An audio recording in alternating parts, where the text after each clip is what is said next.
Mungkin namanya sudah tak asing lagi didengar. Masih ingatkan dengan Cheng? Dia salah satu warga Tionghoa yang lama menetap di Aceh. Muhammad Cheng mengatakan bahwa para penguasa di Aceh sangat adil dan tidak pernah mengganggunya.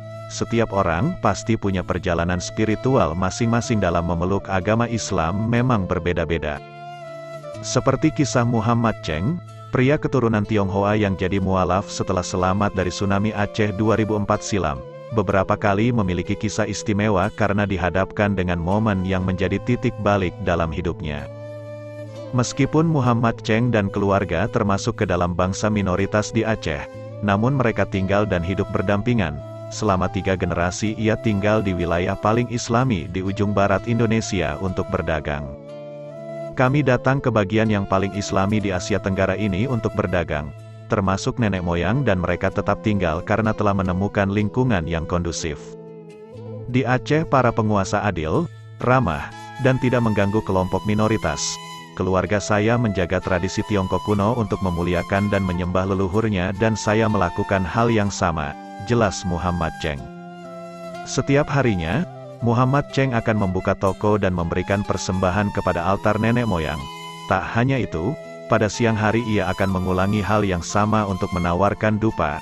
Hebatnya lagi, toko Cheng dekat dengan Masjid Agung atau Masjid Raya Baitur Rahman yang ada di kota Banda Aceh.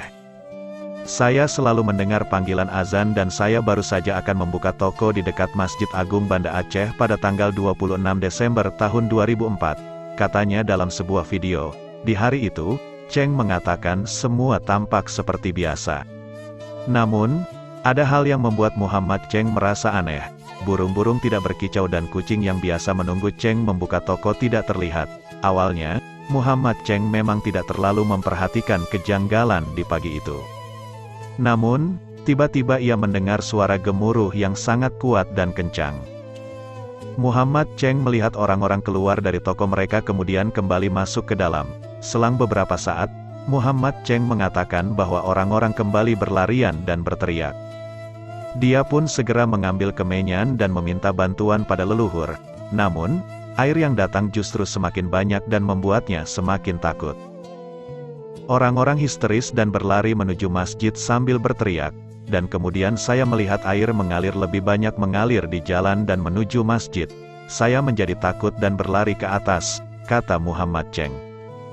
Saat menyaksikan tsunami Aceh pada 2004 silam, Muhammad Cheng mengatakan bahwa ia melihat pria berpakaian putih yang mengangkat Masjid Agung agar tidak hancur terkena hantaman air.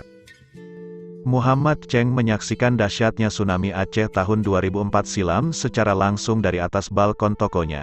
Namun, ada hal yang tidak akan pernah Cheng lupakan.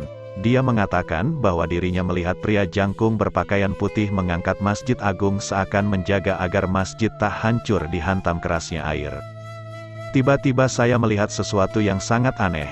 Ada pria jangkung mengenakan pakaian putih. Mereka membuat gerakan seperti polisi mengarahkan lalu lintas. Mereka berdiri di berbagai tempat di depan Masjid Agung dan air mengikuti arahan mereka, katanya. Sang imam menjelaskan pada Muhammad Cheng apa yang dirinya lihat itu adalah malaikat yang mengikuti perintah Allah ingin agar masjid tidak akan hancur oleh tsunami. Mendengar hal ini, Muhammad Cheng pun memutuskan untuk pergi meninggalkan imam tanpa menjawab pertanyaannya. Namun, hal itu justru membuatnya kebingungan dan meninggalkan banyak pertanyaan. Bagaimana saya, seorang Tionghoa, bisa menjadi Muslim? Sebagai orang Tionghoa, kami memiliki tradisi, ritual, dan kepercayaan kami sendiri, ungkapnya. Meski mengambil keputusan yang sulit, Cheng akhirnya memutuskan untuk menjadi seorang mualaf dan mengganti namanya menjadi Muhammad Cheng. Sebelum memutuskan untuk menjadi seorang mualaf pada tahun 2005, Cheng berdiam diri selama berhari-hari dan menutup tokonya. Dia juga terus-menerus melihat adegan saat tsunami secara berulang-ulang saat para malaikat mengangkat masjid dan melakukan pekerjaannya. Melihat Muhammad Cheng tidak membuka tokonya secara berhari-hari, imam masjid pun datang mengunjunginya. Muhammad Cheng mengatakan pada sang imam bahwa Tuhan memang memberinya tanda besar dan tidak seharusnya ia melupakan hal itu. Lalu sang imam mengatakan bahwa Muhammad Cheng benar, Tuhan memberinya tanda, bahkan pertanda besar. Kemudian sang imam memberitahukan bahwa Cheng harus menghafalkan 2 kalimat syahadat. Imam pun menunjukkan kalimat itu dan menuliskannya di sebuah kertas. Setelah melafalkan kalimat syahadat, Cheng merasa seperti cahaya terang memenuhi tokonya.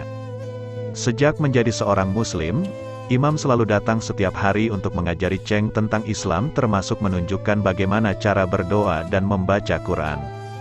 Imam datang setiap hari untuk mengajari saya tentang Islam. Dia menunjukkan kepada saya bagaimana berdoa dan cara membaca Al-Quran, dan juga ikut salat di Masjid Agung. Itu adalah salah satu hal terindah dalam hidup saya. Alhamdulillah, demikian kisah Cheng.